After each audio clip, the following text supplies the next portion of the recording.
सती सावित्री के दिन माहे बहिना पूजा कर चलू ने।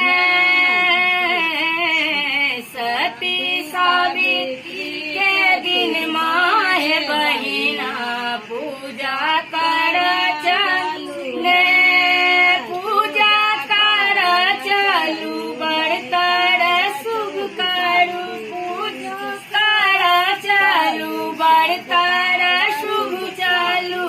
सती सावित्री के दिन माहे बहिना पूजा कर चलू ने। सती सावित्री